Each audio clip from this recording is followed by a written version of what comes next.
Assalamualaikum warahmatullahi wabarakatuh. Waalaikumsalam warahmatullahi wabarakatuh. Kami tadi mohon maaf ada gangguan di studio mengenai audio yang dilempar, jadi kami mohon maaf. Eee Pertama-tama marilah kita bersama-sama, eee,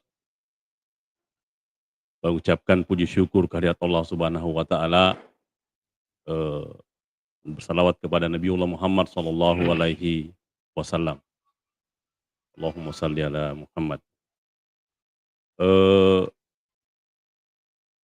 Pada hari ini kita kembali berjumpa di acara, podcast atau, bincang-bincang Ramadan, tarbiyah Ramadan yang dilaksanakan oleh, eee, DPD PGMI Kabupaten Baru bekerja sama dengan, eee kantor Kementerian Agama Kabupaten Baru. Ini merupakan hari ketiga kami melaksanakan acara ini, di mana pada hari pertama dan kedua sudah kami mulai di kemarin itu. Hari ini kita, eee, kembali melanjutkan untuk, episode ketiga di hari kelima bulan suci Ramadan. Pada hari ini kita akan membahas tentang, pelaksanaan haji dan umrah. Dan alhamdulillah di studio telah hadir, Bapak Kasih penyelenggara haji dan umrah, Bapak Muhammad Ridwan Tamrin SAG.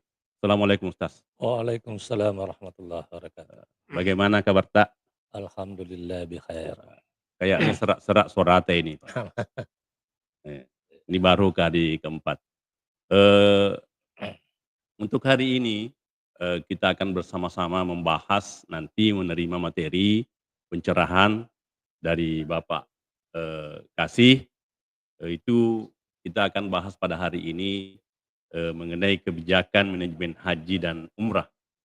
Eee, Selanjutnya kita akan membicarakan juga regulasi, tata kelola kuota dan, peningkatan pelayanan dan, bagi jamaah. Yang ketiga, bagaimana pemerintah mengelola penyelenggaraan ibadah haji dan umrah.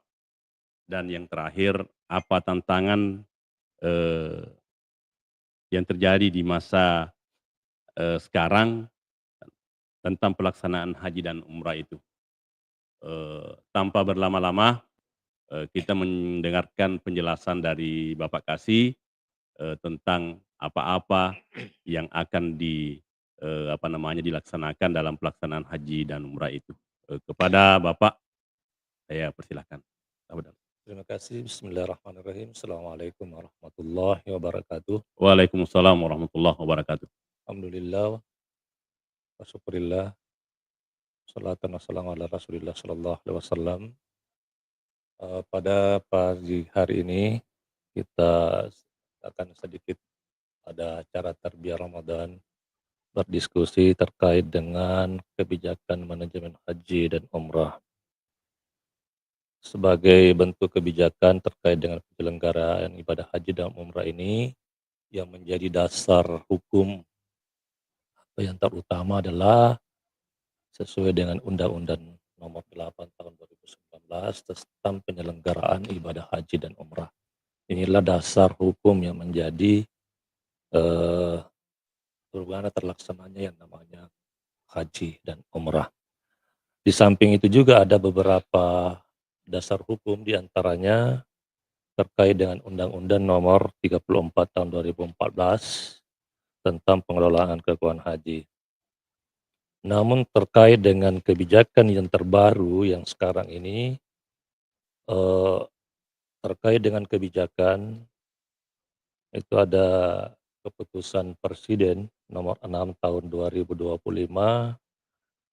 yang baru-baru saja ini diterbitkan oleh Bapak Presiden kita, dalam hal ini Pak Prabowo, terkait dengan biaya penyelenggaraan ibadah haji tahun 2025 1446 Hijriah tahun ini. Di samping itu pula ada keputusan Menteri Agama nomor 141 tahun 2025 tentang biaya perjalanan biaya haji reguler untuk tahun 1446 Hijriah tahun 2025. Ditambah lagi satu keputusan Menteri Agama nomor 142 tahun 2025 tentang petunjuk teknis tata cara pengisian kuota haji reguler dan pelaksanaan pembayaran pelunasan biaya perjalanan ibadah haji. Hadirin pemirsa yang saya hormati, saya muliakan, terkait dengan penyelenggaran haji khususnya di Kabupaten Baru ini, tentu tujuan penyelenggaran haji, ibadah haji dan umrah itu adalah memberikan pembinaan, pelayanan dan perlindungan kepada jamaah. Saya kira itu menjadi tujuan pokok, menjadi tujuan utama terkait dengan penyelenggaraan ibadah haji. Kemudian yang perlu jamaah haji itu sendiri adalah warga negara yang beragama Islam dan telah mendaftarkan diri untuk menunaikan ibadah haji sesuai dengan persyaratan yang telah ditetapkan. Ini sudah termaktub dalam Undang-Undang Nomor 8 Tahun 2029. Terkait dengan progres haji kita di Kabupaten Baru ini, jadi sebelumnya saya sampaikan bahwa haji dalam hal pendaftaran haji di Kabupaten Baru ada 3. Yang pertama haji reguler. Haji reguler inilah yang yang diurus atau yang dilayani oleh Kementerian Agama itu sendiri. Kemudian yang kedua ada istilah haji plus. Nah, ini biaya dari haji plus itu lebih tinggi sedikit daripada haji reguler. Nah, ini biaya apa? Ini yang terkait dengan haji plus ini itu biasanya dikelola oleh swasta. Kemudian yang ketiga, ini lebih tinggi lagi biaya yang harus kita siapkan terkait dengan biaya haji furodah. Nah, inilah sebenarnya haji ada 3 macam ini. Inilah yang berprogres yang berlaku dan yang ada sekarang di tempat kita ini khususnya di Kabupaten Baru. Namun yang umumnya yang yang dikelola di Kementerian Agama itu adalah haji reguler. Inilah untuk Kota Baru sekarang ini progres jamaah haji kita alhamdulillah sementara berproses. Nah, sekarang ini pada saat sekarang ini sudah masuk dalam tahap pelunasan. Jadi sekarang ini diberi kesempatan untuk tahap pertama bagi calon-calon jamaah haji kita untuk melakukan pelunasan yang memang sudah masuk dalam daftar urut untuk berangkat tahun ini. Saya kira itu pengantar saya sedikit untuk dilanjutkan barangkali ada hal. Saya sedikit mau minta tambahan dari Pak Kasih. Tadi disinggung mengenai kuota haji itu kan ada secara nasional, ada juga per provinsi mungkin atau terkhusus kita di Kabupaten Baru. Apakah semua sama atau ada perbedaan di masing-masing daerah itu Pak Kasih? Baik, terima kasih. Terkait dengan kuota haji untuk tahun ini, untuk haji reguler itu 203.320 orang.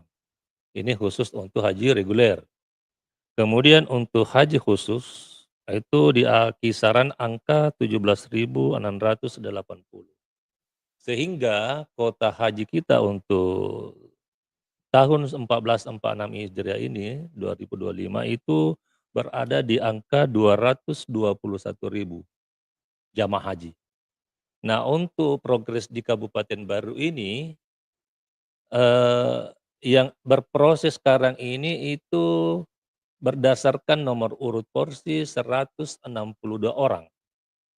Untuk tahun ini Pak Kasih? Untuk tahun ini, kemudian ditambah istilahnya dalam kategori prioritas lansia sebanyak 7 orang. Lansia. Jadi sehingga total yang berproses sekarang untuk dalam tahap pelunasan tahap pertama ini 189. Nah, itu kita menunggu karena tahap pertama pelunasan ini itu terhitung kemarin tanggal 14 Februari sampai insyaallah bulan Maret ini tanggal 14 2025 dan itu akan dilanjutkan di tahap selanjutnya. Terkait dengan kota kita di Baru itu 162 per Itu per tahun. tahun, Itu rata-rata itu Pak Kasih. berdasarkan, jumlah penduduk muslim. Jumlah penduduk muslim artinya Itu yang berangkat Pak Kasih tiap tahun itu? ya itu yang berangkat, estimasi berangkat kota kita 162 artinya perbandingan 1:1000 Jumlah penduduk. jumlah penduduk.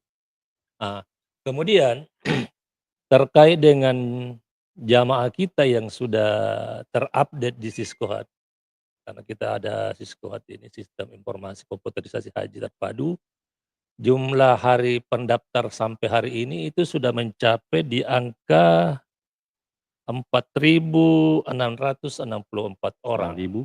4.660 orang. Jadi sekiranya kita dapat kuota setiap tahunnya 162 orang, maka waiting list-nya itu harus menunggu sekitar 28 sampai 29 tahun. Baru mendapatkan kesempatan untuk berangkat di Perhitungannya begitu Pak. perhitungannya. Tapi saya kira terkait dengan haji ini saya kira setiap tahunnya ada kebijakan-kebijakan pemerintah. Contohnya saja tahun ini terkait dengan biaya penyelenggaraan ibadah haji yang tahun kemarin itu 2024 berada di kisaran 60 jutaan, tapi tahun ini ada sedikit penurunan dari biaya perjalanan ibadah haji kita turun di angka sekitar 57. Jadi setiap tahun ada kebijakan seperti itu. Oke, Pak. Ya.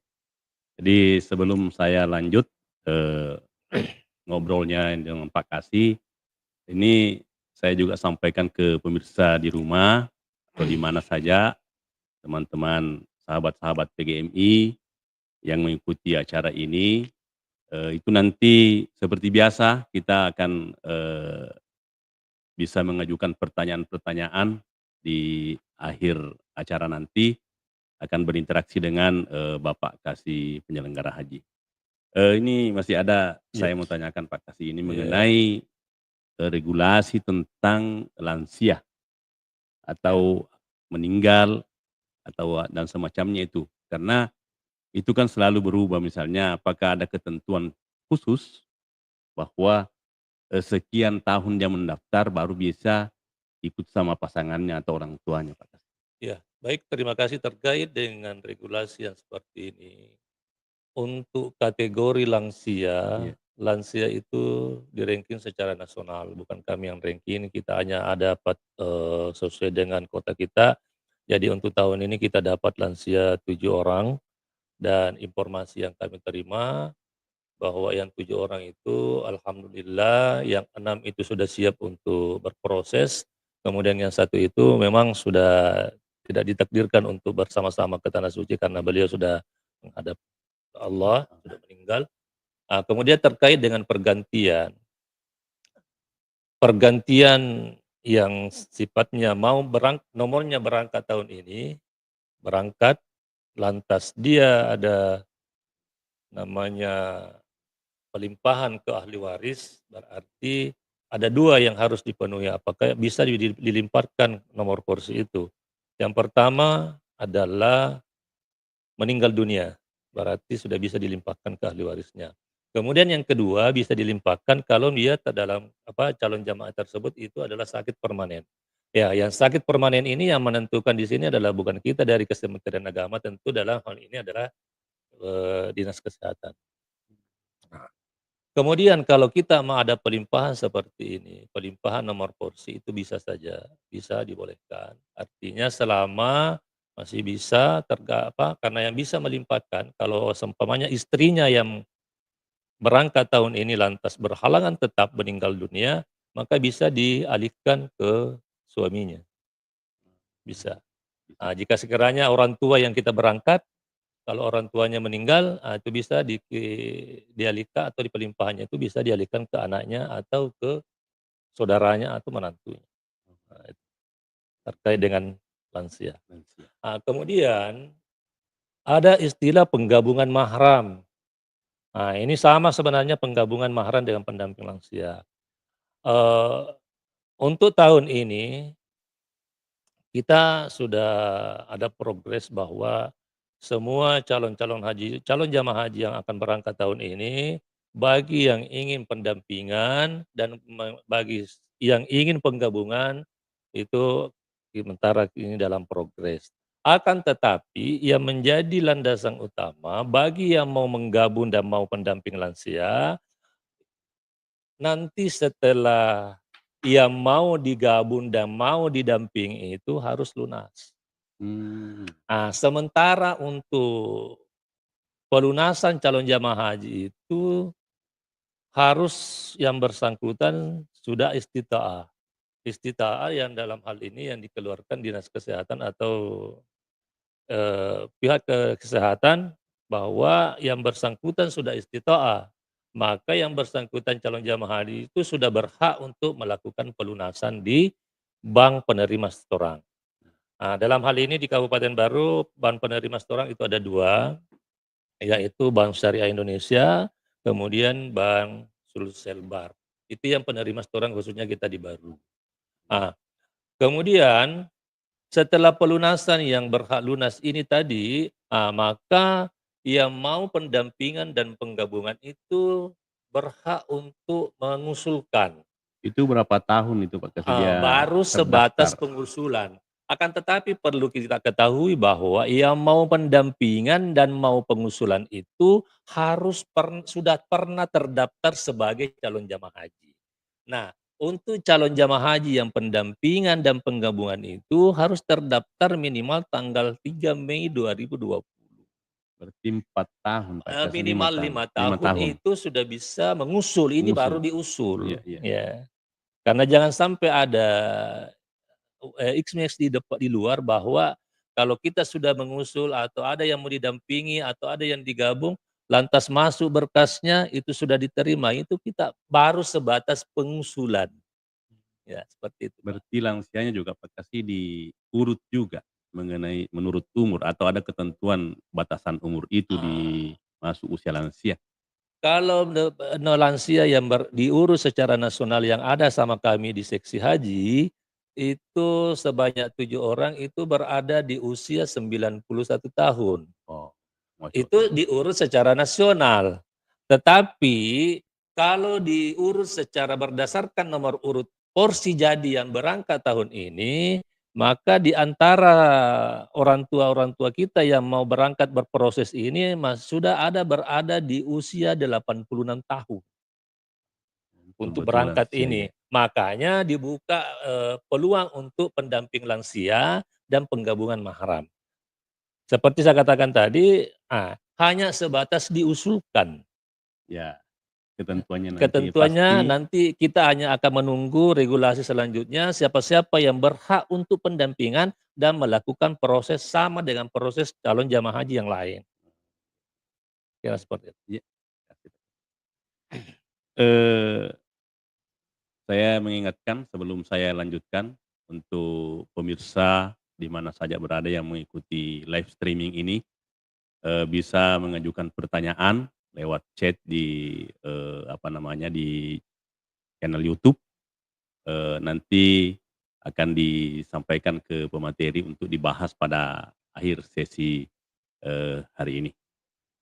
Selanjutnya Pak Kasih, ini selalu orang apa namanya, ada peningkatan layanan dan perlindungan jamaah. Ini yang saya mau Ya sampaikan tentunya yang dari tanah namanya air ya. jamaah haji itu perlu sangat-sangat perlu yang namanya perlindungan dan pelayanan. Kita di Baru, saya berbicara di Baru saja ini Pak, terkait dengan pelayanan alhamdulillah. Iya. Berkat kerjasama Kementerian Agama dengan pemerintah daerah dalam hal ini pemerintah Kabupaten Baru terkait dengan pelayanan kita untuk calon jamaah haji, alhamdulillah luar biasa Pak. Karena setiap tahunnya kita memberangkatkan itu di-backup semua oleh dalam hal ini pemerintah setempat. Mmm, Nah, seperti itu. Mulai dari pemberangkatan dari Kabupaten Baru menuju embarkasi itu difasilitasi dan pelayanannya itu diambil alih oleh pemerintah tempat. Alhamdulillah seperti itu adanya. Iya. Alhamdulillah. Di era sekarang Pak Kasih di berbagai sektor, di berbagai bidang, ini peran digitalisasi itu tentu ada di setiap sektor. Ini termasuk juga di pelayanan haji dan umrah. Itu bagaimana sekarang sistemnya itu dalam sistem digitalisasi, dalam sistem dalam pelaksanaan haji dan umrah itu Pak? Terkait dengan digitalisasi di haji dan umrah, alhamdulillah kita ada namanya Siskohat, Iya. Sistem Informasi Komputerisasi Haji Umrah Terpadu. Jadi bagi saudara-saudara kita atau calon-calon jamaah haji kita yang ingin mendaftar haji itu berproses di dalam Siskohat itu. Sekarang ini karena semakin hari semakin digitalisasi ini sangat dibutuhkan. Jadi sekarang calon jamaah haji yang ingin mendaftar untuk berangkat ke Tanah Suci itu lewat itu, di samping pertama harus melakukan pendaftaran lewat bank penerima setoran, dalam hal ini di Baru ada 2, Ya. BSI dengan Bank Sulselbar. Setelah itu mereka ke Kementerian Agama untuk selanjutnya diproses dalam Siskohat itu tadi. Dulu kalau orang mendaftar itu masih pakai manual, masih foto langsung. Iya. Tapi sekarang alhamdulillah dengan berkat adanya digitalisasi ini, adanya Siskohat ini, jamaah tidak perlu lagi repot-repot foto manual, dicetak kiri kanan Iya. tapi sekarang ini harus setelah dari berproses di bank penerima setoran itu langsung ke Kementerian Agama, kemudian diproses di Siskohat dan foto langsung, Pak. Tidak ada lagi foto yang manual Tidak itu ada Pak lagi Kasih? yang manual. Semuanya Iya. langsung. Seperti itu. Oh, iya. Ini masih ada yang saya mau Iya. tanyakan, jadi saya ingatkan kembali untuk bagi pemirsa, sahabat-sahabat PGMI, sahabat-sahabat yang ada di mana saja yang ingin mengajukan pertanyaan nanti bisa tulis di kolom chat. Ini yang saya mau tanyakan lagi Pak Kasih mengenai pendaftar. Biasa kan orang itu mendaftar misalnya di lain tempat, berangkatnya misalnya di daerah tertentu di Baru atau di mana saja. Dulu misalnya di provinsi lain, maksudnya apakah bagaimana sistemnya itu?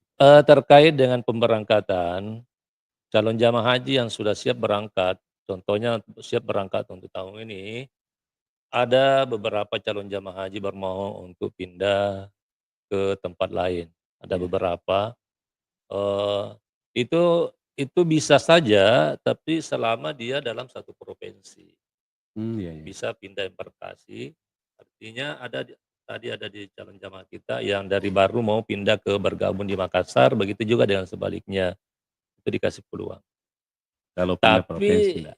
terkadang juga provinsi tidak mau melepas. Iya iya. Tapi saya kira ada contoh sebenarnya kemarin ada saudara kita dari, ASN Kementerian Agama, waktu pendaftarannya waktu di Kalimantan, setelah nomor urut porsinya untuk berangkat tahun kemarin, itu dia ada mutasi dari embarkasi ke embarkasi Makassar. Oh bisa. Bisa, Iya. ada peluang itu. Ya, Pak Kasih.